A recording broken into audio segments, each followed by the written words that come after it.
यदा यदा हि धर्मस्य ग्लानिर्भवति भारत। ये श्लोक आप सभी ने सुना होगा, जिसमें भगवान श्री कृष्ण कहते हैं कि जब जब धर्म की हानि और अधर्म की वृद्धि होगी तब तब मैं अपने रूप को रचता हूँ, यानी साकार रूप से लोगों के सम्मुख प्रकट होता हूँ। मैं साधुओं का उद्धार करने के लिए, पापी लोगों का विनाश करने के लिए और धर्म की अच्छी तरह से स्थापना करने के लिए युग युग में प्रकट हुआ करता हूँ। भगवान विष्णु के अवतार थे श्री कृष्ण और भगवान श्री राम भी विष्णु जी के अवतार थे। लेकिन राम अवतार लेने के पीछे भगवान विष्णु का उद्देश्य सिर्फ रावण को मारना नहीं था, बल्कि इसके पीछे 3 अन्य कारण थे। मैं आपको बताऊंगा वो 3 कारण जिनकी वजह से भगवान विष्णु ने लिया था श्री राम अवतार। तो आइए शुरू करते हैं पहले कारण से। एक बार सनकादि मुनि भगवान विष्णु के दर्शन करने वैकुंठ आए। उस समय वैकुंठ के द्वार पर जय विजय नाम के 2 द्वारपाल पहरा दे रहे थे। जब सनकादि मुनि द्वार में प्रवेश करने की कोशिश करने लगे तो जय विजय ने उनकी हंसी उड़ाते हुए एक बेंत अटकाकर उन्हें रोक लिया और भीतर जाने से मना करने लगे। तब सनकादि मुनि ने उनसे कहा, अरे हम तो भगवान विष्णु के भक्त हैं, हमारी गति कहीं भी नहीं रुकती। हम तो केवल भगवान विष्णु के दर्शन करना चाहते हैं, तुम हमें उनके दर्शन से क्यों रोकते हो? तुम लोग तो भगवान की सेवा में रहते हो, तुम्हें तो उन्हीं के समान समदर्शी होना चाहिए। जैसे कि भगवान का स्वभाव परम शांतिमय है, तुम्हारा स्वभाव भी वैसा ही होना चाहिए। हमें भगवान विष्णु के दर्शन के लिए जाने दो। सनकादि मुनि के इस प्रकार कहने पर भी जय और विजय ने उन्हें बैकुंठ के अंदर जाने से रोक दिया। तब जय और विजय के इस प्रकार उन्हें रोकने पर सनकादि मुनि ने क्रोधित होकर उन्हें श्राप दिया कि भगवान विष्णु के समीप रहने के बाद भी तुम लोगों में अहंकार आ गया है और अहंकार का वास वैकुंठ में नहीं हो सकता। इसीलिए हम तुम्हें श्राप देते हैं कि तुम लोग मृत्यु लोक में जाओ। उनके इस प्रकार श्राप देने पर जय और विजय भयभीत होकर उनके चरणों में गिर पड़े और उनसे क्षमा याचना करने लगे। तभी सनकादि मुनि से भेंट करने के लिए भगवान विष्णु और लक्ष्मी जी अपने समस्त द्वारपालों के साथ उनके स्वागत के लिए पधारे। भगवान विष्णु ने उनसे कहा, हे मुनीश्वर, ये जय और विजय तो मेरे पार्षद हैं। इन दोनों ने अहंकार में आकर आपका अपमान करने का अपराध किया है। आप मेरे प्रिय भक्त हैं और इन्होंने आपकी अवज्ञा करके मेरी भी अवज्ञा की है। इनको श्राप देकर आपने उत्तम कार्य किया है। इन्होंने ब्राह्मणों का तिरस्कार किया है और उसे मैं अपना ही तिरस्कार मानता हूँ। मैं जय विजय की ओर से क्षमा याचना करता हूँ। सेवकों का अपराध होने पर भी संसार का स्वामी ही अपना अपराध मानता है। इसीलिए मैं आप लोगों की प्रसन्नता की भिक्षा चाहता हूँ। भगवान के इन मधुर वचनों से सनकादिक ऋषि का क्रोध तुरंत शांत हो गया और उनकी इस उदारता से वे आनंदित हुए और बोले, भगवान, आप धर्म की मर्यादा रखने के लिए ही ब्राह्मणों को इतना आदर देते हैं। हे नाथ, हमने इन निरअपराध पार्षदों को क्रोध के वंश में होकर श्राप दे दिया है, इसीलिए हम क्षमा चाहते हैं।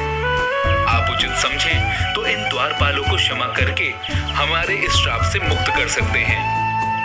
तब भगवान विष्णु ने उनसे कहा, हे मुनिवर, मैं सर्वशक्तिमान होने के बाद भी ब्राह्मणों के वचन को असत्य नहीं करना चाहता, क्योंकि इससे धर्म का उल्लंघन होता है। आपने जो श्राप इन्हें दिया है वो मेरी प्रेरणा से हुआ है। तब सनकादिक ऋषि ने एक उपाय बताया कि जय और विजय 3 जन्म लेंगे और उसके बाद ये इस श्राप से मुक्त हो जाएंगे। सनकादि मुनि के श्राप से जय और विजय ने 3 बार राक्षस योनि में जन्म लिया। लेकिन जब उन्होंने क्षमा मांगी थी तो सनकादि मुनि ने ये कहकर उन्हें क्षमा किया था कि तुम्हारा अंत स्वयं भगवान श्री हरि करेंगे। इस प्रकार 3 जन्मों में राक्षस योनि में पैदा होने के बावजूद तुम्हें मोक्ष की प्राप्ति होगी। तब पहले जन्म में जय और विजय हिरण्यकशिपु और हिरण्याक्ष के रूप में जन्मे।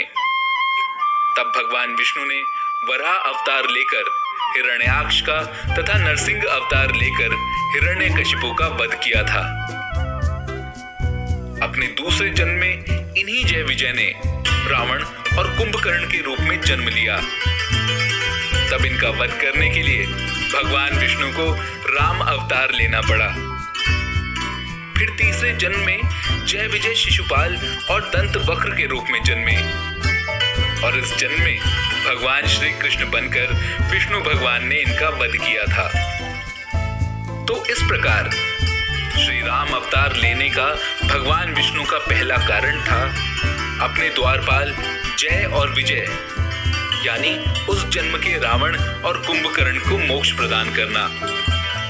श्री राम अवतार लेने का भगवान विष्णु का दूसरा कारण क्या था, अब आपको ये कथा सुनाते हैं।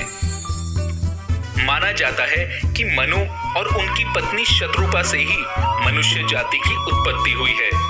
इन दोनों पति पत्नी के धर्म और आचरण बहुत ही पवित्र थे।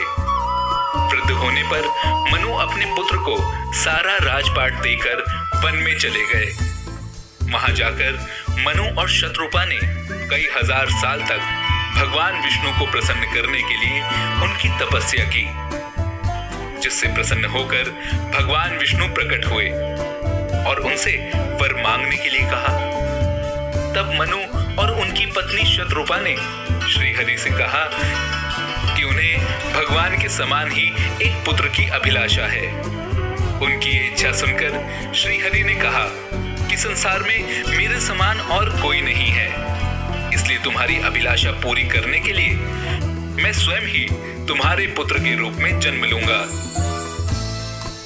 कुछ समय पश्चात आप अयोध्या के राजा दशरथ के रूप में जन्म लेंगे और उस समय मैं आपका पुत्र बनकर आपकी इच्छा पूरी करूंगा।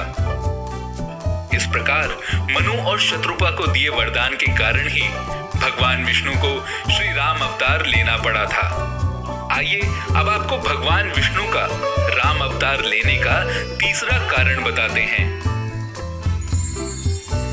एक समय देवर्षि नारद तपस्या में लीन थे और तब उनकी एक घोर तपस्या देखकर इंद्रदेव घबरा गए।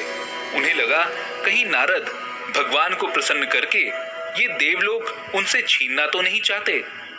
इसलिए भगवान इंद्र ने कामदेव को देवर्षि नारद की तपस्या भंग करने के लिए कहा। जब कामदेव देवर्षि नारद की तपस्या भंग करने के लिए गए तो उनके अनेकों उपाय करने के बावजूद देवर्षि नारद ने अपनी तपस्या नहीं छोड़ी। जब नारद जी की तपस्या पूर्ण हुई तो उन्हें इस बात का घमंड हो गया कि कामदेव उनकी तपस्या और ब्रह्मचर्य को भंग नहीं कर सके। नारद जी ने ये बात तुरंत भगवान शिव को जाकर बताई। देवर्षि के शब्दों में अहंकार भर चुका था और महादेव तो ये बात तुरंत ही समझ गए कि नारद जी अभिमानी हो गए हैं। इसलिए भोलेनाथ ने नारद जी से कहा कि ये बात भगवान श्री हरि के सामने बिल्कुल मत कहना। इसके बावजूद नारद जी भगवान विष्णु के पास गए और महादेव के समझाने के बाद भी उन्होंने श्री हरि को पूरा प्रसंग सुना दिया। नारद जी भगवान विष्णु के सामने भी अपना घमंड प्रदर्शित कर रहे थे।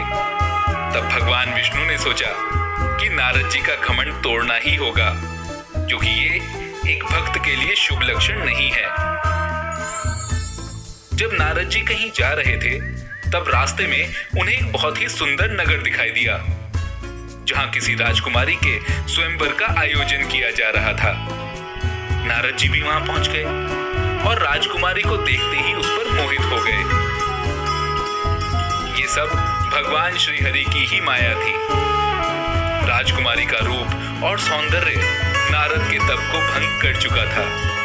इस कारण उन्होंने राजकुमारी के स्वयंवर में हिस्सा लेने का मन बना लिया। नारद जी भगवान विष्णु के पास गए और उनसे जाकर कहा कि आप अपना सुंदर रूप मुझे केवल एक दिन के राजकुमारी स्वयंवर में मुझे ही पति रूप में चुने। तब भगवान ने नारद जी को ये कहकर लौटा दिया कि बिल्कुल वैसा ही होगा जो तुम्हारे लिए श्रेष्ठ है। ये सुनकर जब नारद मुनि स्वयंवर में गए तो उनका मुख वानर के समान हो गया था। उस स्वयंवर में भगवान शिव के 2 गण भी थे जो ये सारी बातें जानते थे और वे ब्राह्मण का वेश बनाकर ये सब कुछ देख रहे थे। जब राजकुमारी स्वयंवर में आई तो बंदर के मुख वाले नारद जी को देखकर बहुत क्रोधित हुई। उसी समय भगवान विष्णु एक राजा के रूप में वहां आ गए और सुंदर रूप देखकर राजकुमारी ने उन्हें अपने पति के रूप में चुन लिया।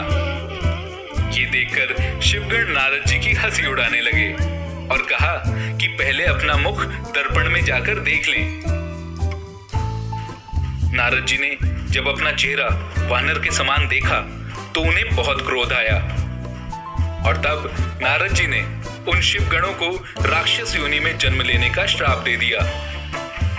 इसके बाद नारद जी इतने क्रोध में थे कि वो भगवान विष्णु के सम्मुख जाकर उन पर भी क्रोधित हो गए और अपने उस क्रोध में उन्होंने भगवान विष्णु को ये श्राप दिया कि जिस प्रकार मुझे स्त्री की प्राप्ति नहीं हुई उस प्रकार आपको भी अपनी पत्नी के वियोग में समय गुजारना होगा। और यही वो तीसरा कारण था जिसकी वजह से भगवान श्री राम के अवतार में विष्णु जी को अपनी पत्नी सीता जी से दूर रहना पड़ा था।